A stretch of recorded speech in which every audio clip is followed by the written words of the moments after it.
For the next 30 minutes, we will explore the unexplained.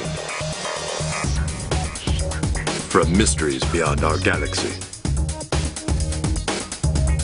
to ghostly phenomenon in our own backyard, we will dive into our psychic abilities and explore everything from conspiracies to the just plain weird. Welcome to 30 Odd Minutes. If the truth is out there, we will find it. But only by sheer accident.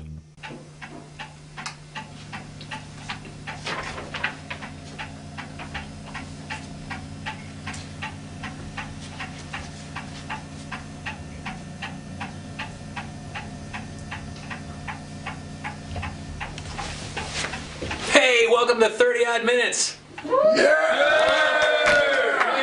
live from the Lizzie Borden house in Fall River, Massachusetts. This is so cool. Thank you guys for coming here. We've never tried this before. If you've watched our studio show, you know it's live, straight through, one take, no editing, no nothing. It's going to be the same way tonight. We're letting this sucker roll right to the end.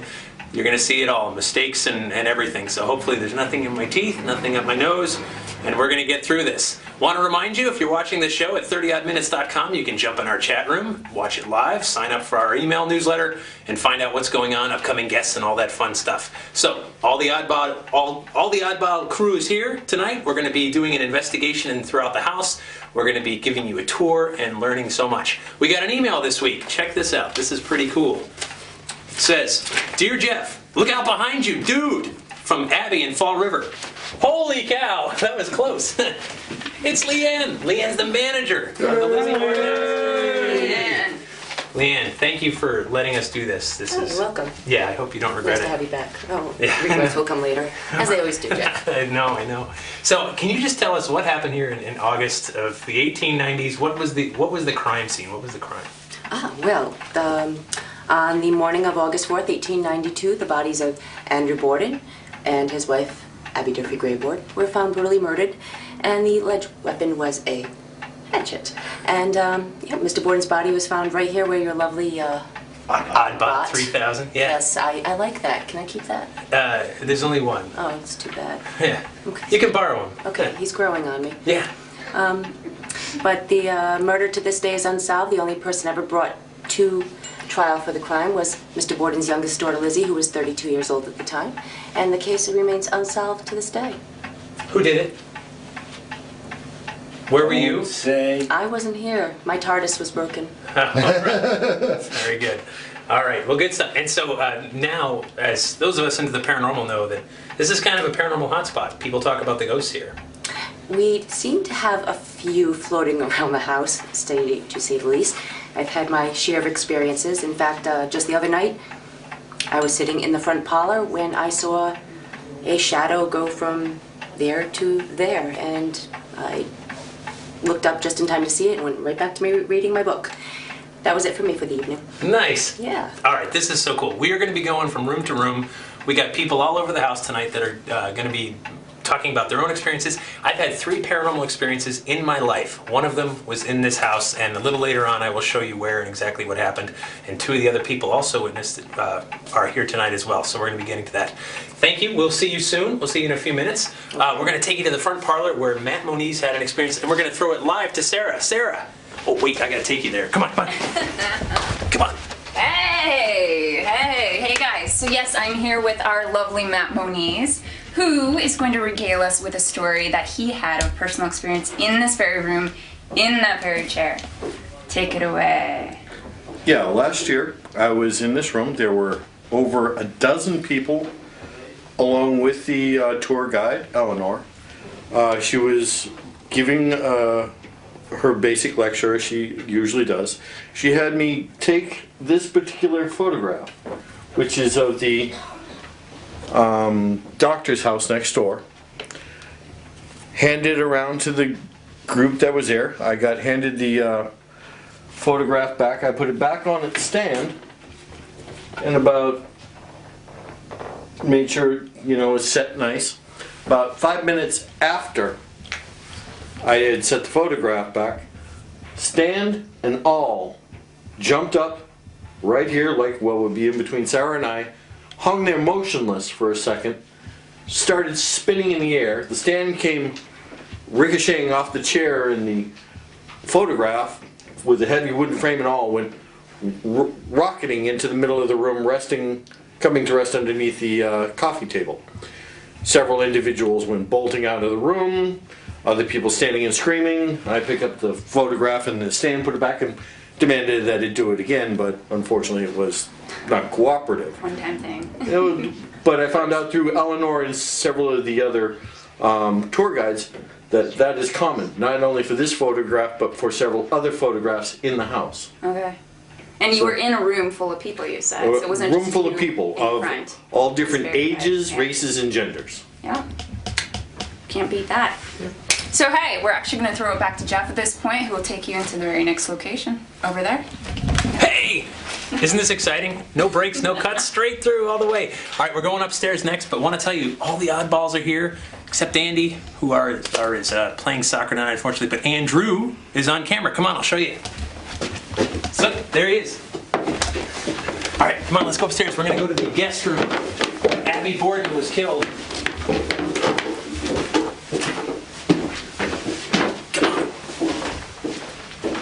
Hey Jeff, what's up? Hey. Hey, Jeff. This is Mike Markowitz. Oddball Rob, you know. Rob is our resident skeptic. Mike Markowitz is an EVP expert, and they're going to be running experiments here in this room. We've got equipment all over, but tonight we're going to focus right here. Mike, what is EVP? How do you spell it? EVP, electronic voice phenomenon. It's those voices that pop up on recordings that weren't here at the time. Right. They were, but they show up later. And I'm just live listening right now with my my new toy.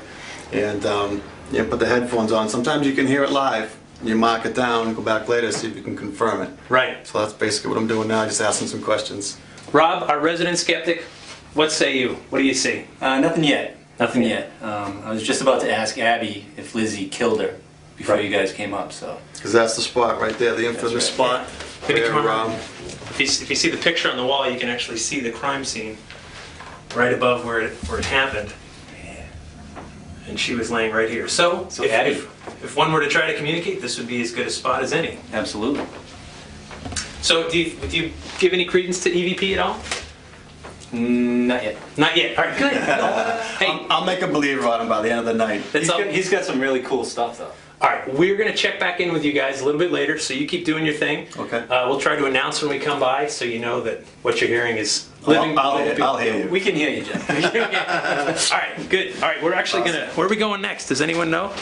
That's West. Sorry, we have to cheat here. But it's live. All right, now we're in here. We did this. We're going up there. Okay. Oh, we're going to go upstairs to where another experience happened. Come on.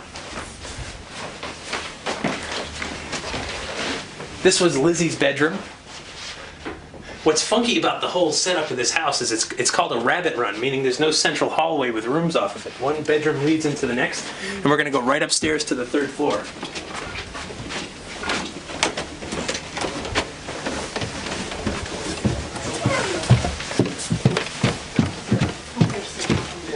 You can see some of the equipment that Mike Markowitz has set up. Come on in. Dude, we just had something happen. Like, tell us. Tonight. Tim, it's awesome. Well, in this room, supposedly there's the spirits of two children who were actually murdered next door before the Borden murders took place. And there's a chest full of toys in the corner of the room because the idea is if you open the chest, the children will play with the toys. Mike Markowitz were up here and I were up here earlier. We left the chest open, but there were no toys on the floor. When Sarah and I came up here, they were laid out like somebody had been playing with them. It's amazing. And Tim, you said you had been up here earlier, and those were not out. No, not So at it all. wasn't like someone was in here earlier, and that's how we found it. No, I actually You were in opened the here chest earlier. up and said to Mike, hopefully they'll play with the toys, and I guess that's exactly what they did. So now, Tim, you're kind of like an expert in the paranormal of sorts. You have your own radio show, I believe. What's it called? Spooky South Spooky Coast. South Coast. And so you've been here before. This isn't anything new for you to No, be this is- experiencing something in here. And so tell us what your other experience in this room was. This is actually where I had my first experience in the house. I really didn't think the place was haunted the first time I came, but the second time I came, I was just laying here resting on this bed, trying to catch my breath after a few hours of being here. And when I laid down, I could feel tingling over my body, and something slowly began to lift my legs up to the point where they were almost in a parallel with the floor. And we've been able to recreate it many times. We've had other people come up and try it, and there's been some successes and some failures, but whatever is here, it seems to have enough strength, whether it be the children or some other spirit, to lift up people's legs. Cool. All right, so I think we will throw now to Jeff, who is waiting for you in the hallway. We're going to go back down to Andrew's bedroom. Don't trip.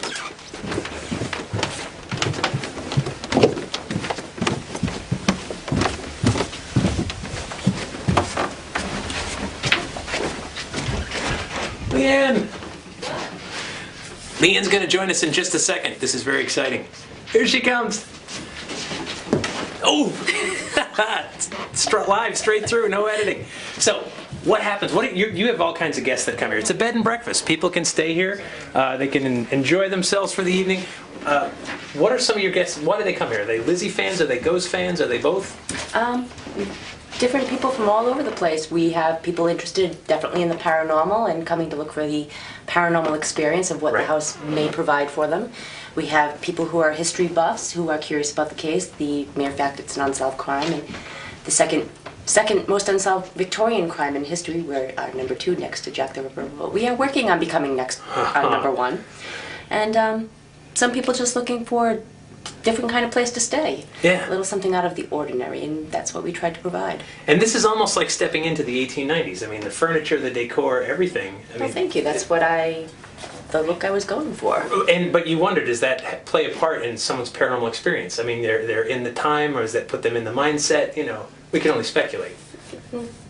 That's a good word for it. It's different for everybody. Right. It really is different for everybody. I mean, I've had plenty of experiences in this house myself that I just truly cannot explain, but nothing has driven me out of here yet. Right. Well, what are your guests' experience? What are some of the things they tell you about?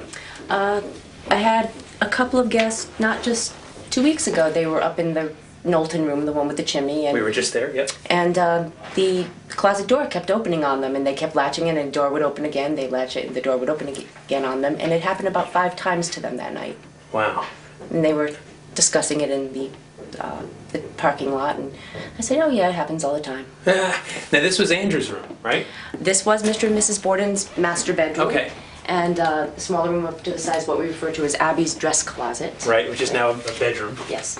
And, but yes, this room was actually a kitchen when the house was built. It was built as a 2-family home. The house was built in 1845 by Southard Miller for a man named Charles Trafton. And the first floor apartment and second floor apartment, Mr. Trafton lived on the second floor and rented out the first floor.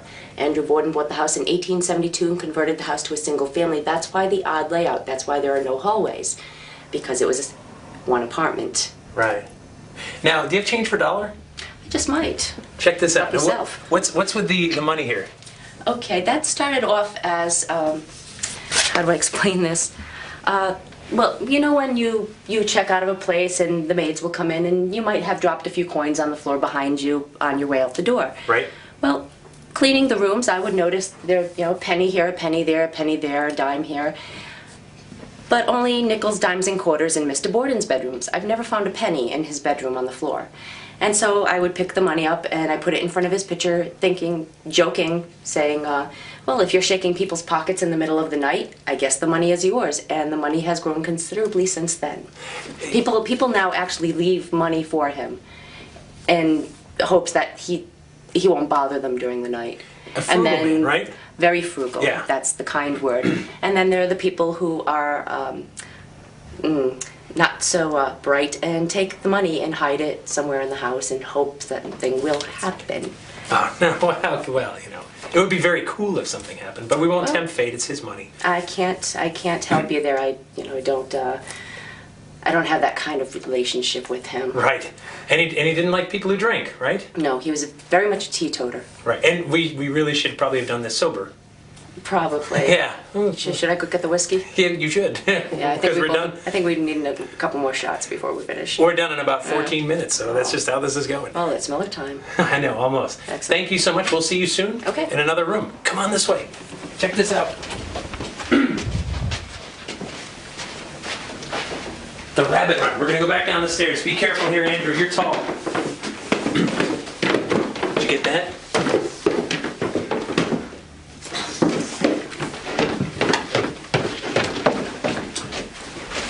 You know, if you watch the show regularly, you know we take a lot of various breaks, and we thought we were going to try to do that too. So I think it's time for an odd fact. With Matt Moniz. Did you know that Henry VIII slept with an axe? Isn't that odd? That has been an odd fact with Matt Moniz. Thanks, Matt. Thanks, Joe. He's the best. Let's go in the kitchen, where the magic happens. So this is a bed and breakfast, and yeah, we'll clean that up. You guys drank everything. We will totally clean that up, I promise. This is a bed and breakfast. What do they get for breakfast if they stay here? Our little breakfast made it all the way to the Food Network on a show called Food to Die For. We definitely serve our guests part of the Borden's last meal, which consisted of Johnny cakes. Right. The Bordens also had a fine layout on their table that morning of cold sliced mutton, reheated, slightly rancid mutton broth, bananas, very overripe pears, some coffee, and baker's bread. But everyone seems to remember that mutton broth. Nice, delish. We've replaced the rancid mutton broth with home fries, eggs, and sausage. So if you do stay, you will get at least the Johnny cakes. Right, very good. And so, but it's a whole experience for people, right? I mean, they stay here, they get the breakfast, they get to live in the 1890s even for an evening, and sometimes they get an extra visitor. Just might.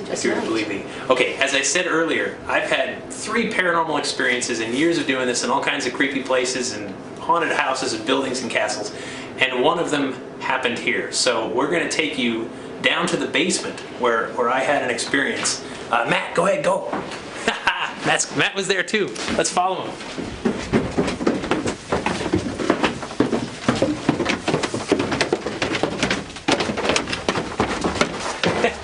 Oh, you can't chop your pop up in Massachusetts. That's right. Don't get the dirty laundry. Like to jam down We won't get the dirty Actually, laundry. that's clean laundry. We'll go over here this way. All right, so this happened. Gosh, probably about 3 years ago, I think, right? Yeah. When we were doing a live broadcast of Spooky South Coast, and after that was done, there was one other person with us, Chris Balzano, and the 4 of us, Matt, Tim, myself, and Chris, were the only 4 people in the entire building. And we came down here after we did the show to just do some investigating. All 4 of us were standing right here, and what did you hear? But you could clearly hear footsteps. It sounded like a couple of people had come inside, and it was definitely loud enough that it caught our attention. It wasn't like somebody skulking around. It was a hard step. Right, and I agree. It sounded like 2 or 3 people, kids mainly, Right. just running through the hallway up there into the kitchen. right, it sounded. I heard murmuring voices. Couldn't make out what it said. Just voices and footsteps. And I remember all 4 of us looking at each other, saying, Uh-oh. "Leanne trusted us with this place tonight. We left the door unlocked. Kids from Fall River just snuck in here. Oh my gosh, we need the police. We need to manhandle them out. Whatever." How long does it take to run up those stairs? Not even 4 30, seconds. yeah. 4 seconds. 5 Well, a seconds. little longer for me. Yeah, but we were up there, and we get to the top of the stairs, and we look around, and we check the door. It's locked. It's secure. And look Check around. the whole house. Yeah, and we look around, and then you say, well, we all heard that, so what was it? You know, I mean, really, and that's the thing about paranormal ghost experiences in general, right? You rule everything out that you can, and what's left is you just scratch your head sometimes and say, I don't know. But in this house, you kind of have to get used to hearing noises all over the house, and Right. even when you're the only person here, you're going to hear something going on. Yeah, no, completely understood. All right, we're going to go back upstairs for just a little more history. Then we're going to check in on Mike and Rob, who are doing EVP. And Leanne's going to join us, too. You're the best. You first. Eat first. We're going. One more stop for you, I promise. All right. We have a schedule.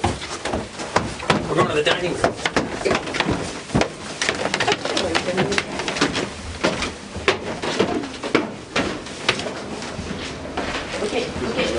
Look at your pizza.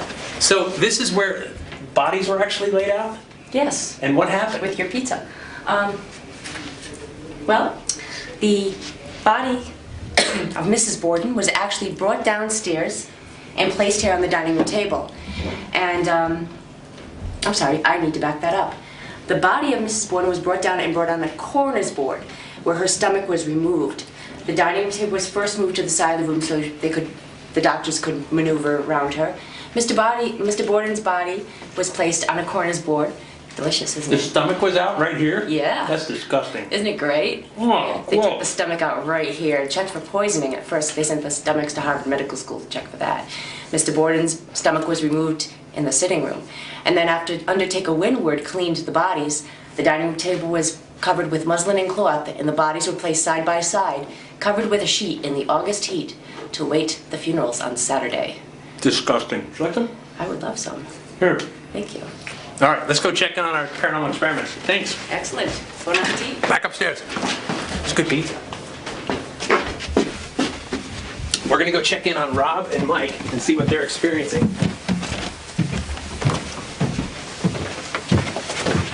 Do I look fat in these jeans? I mean, you really, this has gotta not be flattering. Oh, you good?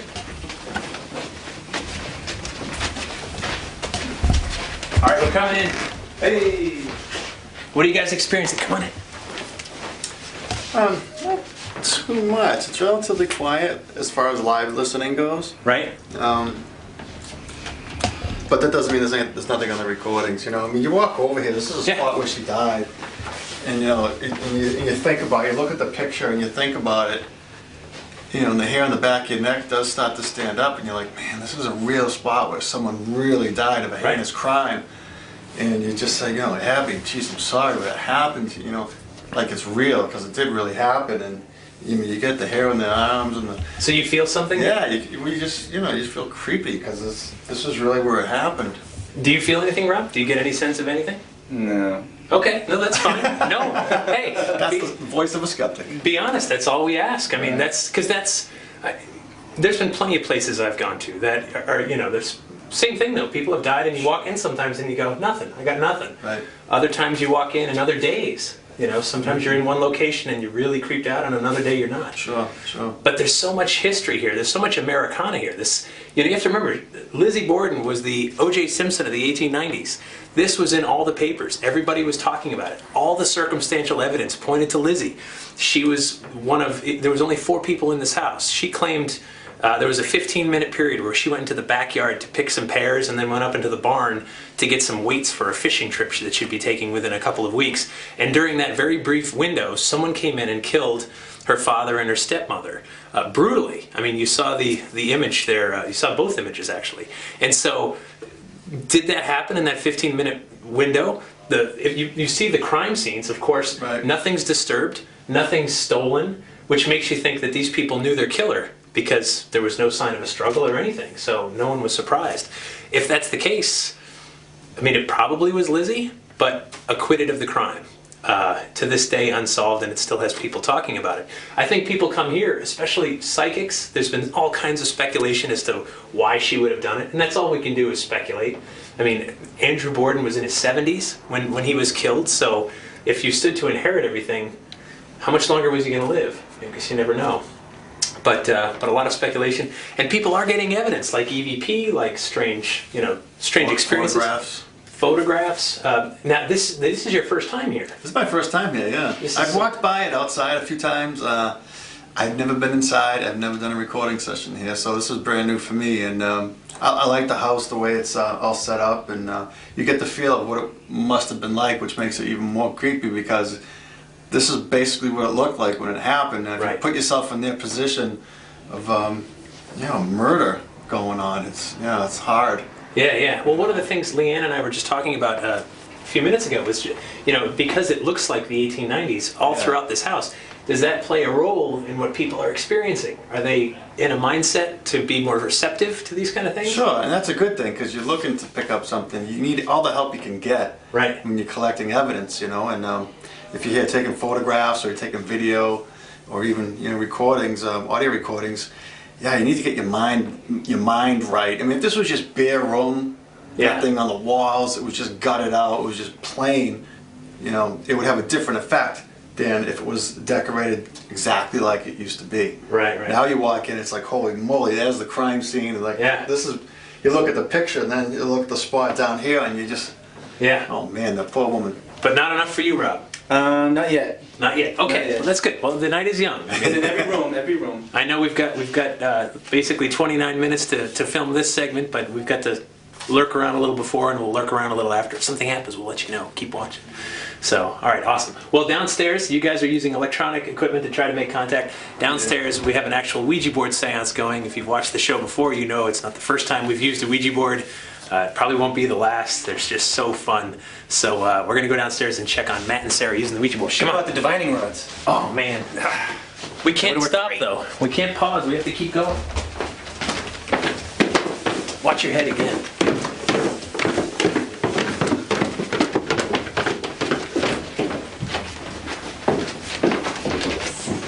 All right, already in session.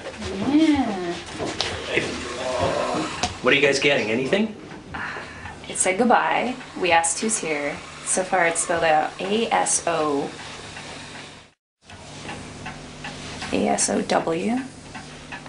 A sow? A sow? Like a pig? Calling someone a, yeah.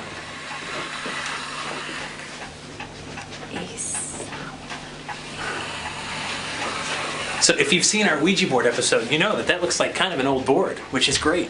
Remember That's Bob Murphy? beautiful. Yeah. T. Now this is, for the record, this belongs with the house. This is here for guests to use, which is, oh, goodbye. Well, not yet. We actually have like 2 more minutes.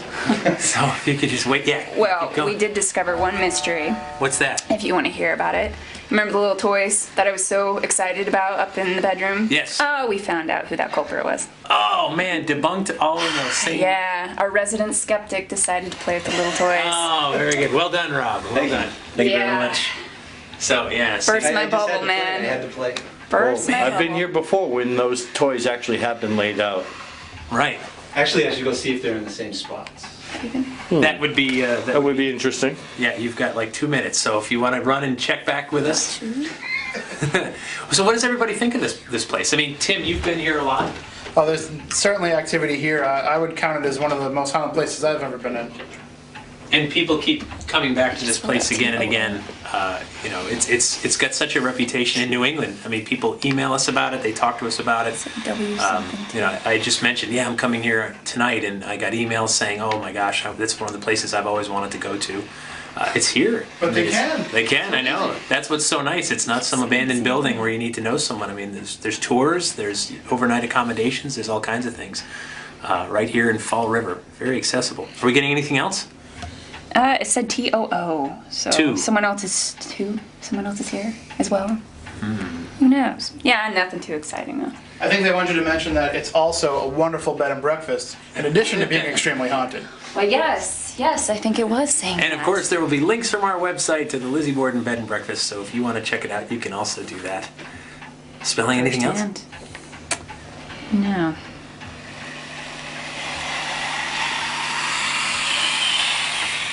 Goodbye again. What did you think of our Live from Lizzie Borden show? That's the question. We need to know. Live-ish. Live sort of. Straight through. Totally. No editing. That's just how this goes. Want to remind you guys, you can always check out our website, 30oddminutes.com. You can write us at info@30oddminutes.com. Are we getting up? Are we getting up? Are we getting up? Okay, we're getting up. You can write to us anytime. We want to hear your feedback, your show ideas, your guest ideas, your topic ideas. We're going to be back in the studio, but every now and then we'll do this stuff for fun. We'll go out somewhere and check it out and have a grand old time. So, anything, Rob? Nothing. They're in the same spot. I put it back in the box though. All right. We will check on that later, and if anything goes down later on tonight, we will have to blog about it on our website or tell you about it in a future show. But this has been a really great experience. Thank you, Leanne. You're welcome. Thank you very much. Thank you, Leanne. You're welcome. Thank you, Mike and Tim. Tim from Spooky South Coast. Yes. What a motley crew. We got the eyeballs out here. Live from the Lizzie Borden house. Until next time, everybody, please stay odd. Right on.